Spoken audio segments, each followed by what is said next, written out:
And I'm going to talk about it during this program. If you could get released from that, oh, how you would come away. Let me explain it in this way. It will be a kind of a meditation that you and I will do together. Think of a little child. It's given a taste for drugs. As it grows up, the whole body of that child is craving for the drug. To live without the drug brings a pain and a suffering so great that it seems preferable to die. You and I, as children, were given a drug. It was called approval. It was called appreciation. It was called praise, success, acceptance, popularity. Once you took the drug, society could control you. The tentacles of society got into you. You become a robot. You want to see what kind of a robot existence human beings live? Listen to this.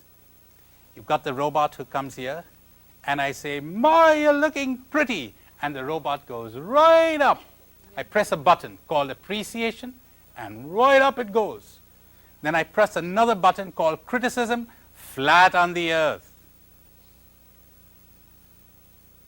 Total control. We're so affected by this. We're so easily controlled by it. And when we're deprived of it, we become so terrified. We're so frightened to make mistakes. We're so frightened that people will laugh at us. I saw a little kid once, 3 years old. She wandered into our dining room dressed in her nightie. So we sort of applauded. She thought we were laughing at her. She ran away, and her mother had to carry her in while she was struggling. She didn't want to come. She thought we had laughed at her, and I thought, she's only 3 years old, but already we've made a little monkey out of her. Somebody taught her this, that when you do this, she's supposed to feel good. And when you say boo, she's supposed to feel bad. Once you give her that drug, she's finished. You think Jesus Christ was controlled by this kind of thing? By what people thought of him and what they said about him? Awake people break out of this drug. And when you make a mistake or when you're rejected, you feel such a tremendous emptiness, such a loneliness. You keep crawling back, begging for that drug called encouragement, acceptance, belonging. So they got us nicely controlled. How do you get out of it? First of all, let's see some of the results. You know something? As a result of having taken this drug, you have lost your ability to love.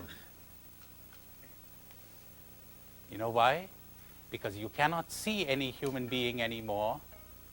You're so conscious of whether they accept you or they don't, whether they approve of you or they don't.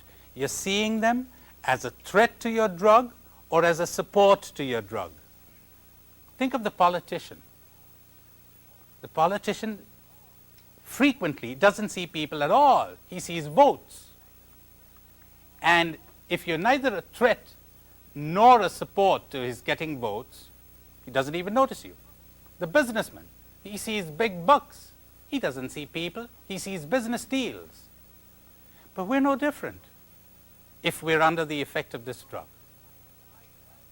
The robot, I like you, and the robot will automatically, mechanically react, oh, he's good, he likes me. I don't like you, he's awful, he doesn't like me. See? The drug. How can you love what you do not even see? You want to get rid of the drug?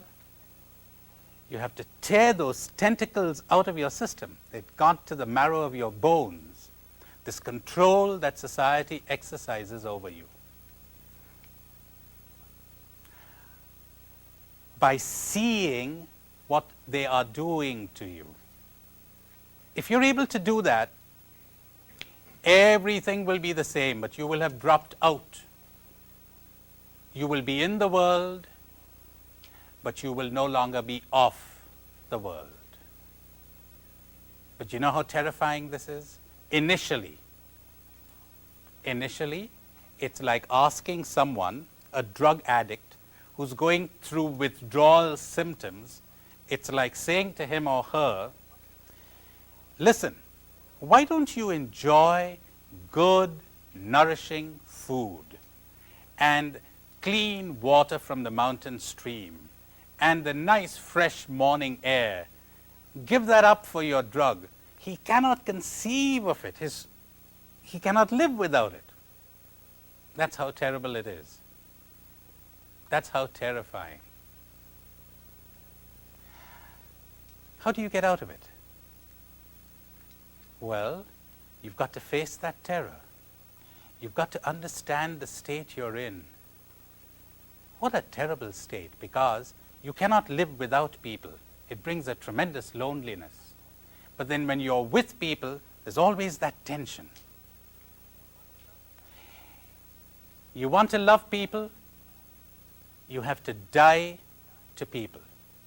You have to die to your need for people. You have to understand what your drug is doing to you. First of all, be patient with yourself. Second, call the drug by its name. It's an artificial stimulant.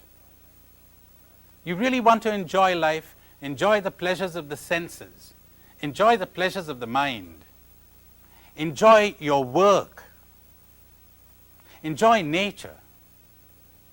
Go up to the mountain and enjoy the trees and the stars at night and send the crowds away, and you will be completely alone, because then love is born in solitude and aloneness. You come to this land of love by passing through the land of death. And you will realize that your heart has brought you to this vast desert. In the beginning, it seems lonely because you're not accustomed to it. You're not accustomed to aloneness, which is not the same as loneliness. Loneliness means missing people. Aloneness means not needing anyone, enjoying people, but not needing them. Then at last, you can see them. Then you will realize that the desert suddenly blossoms into love. And there's a song in your heart, and it is springtime forever.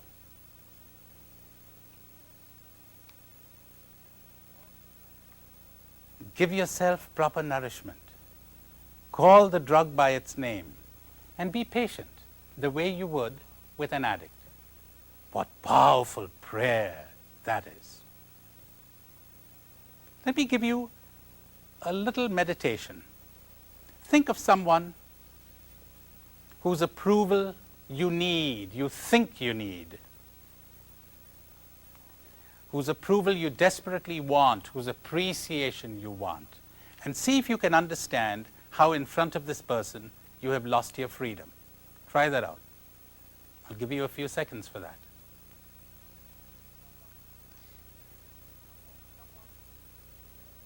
Think of someone who you think is necessary to ease the pain of your loneliness, and understand how in front of this person you have lost your freedom.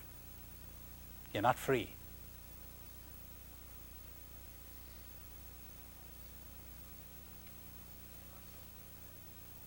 You dare not be yourself.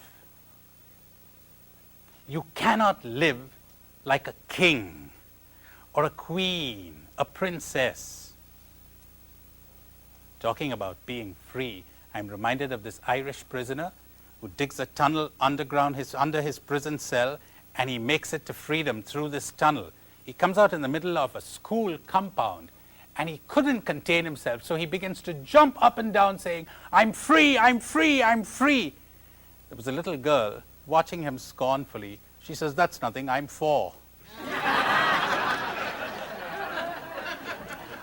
What does it mean to live like an emperor, an empress. You know what it means? It means you don't have to impress anyone anymore. You're completely at ease with everyone because you don't desire anything from anyone anymore. Well, I've got to clarify that. Of course you desire things from others. But you know, the non-fulfillment of that desire doesn't make you unhappy. See if you can get that. There are two types of desires. There's the desire on whose fulfillment our happiness depends. There's a desire on whose fulfillment our happiness does not depend. I go to a restaurant. I say, do you have mushroom soup? And they say, no, we haven't mushroom soup.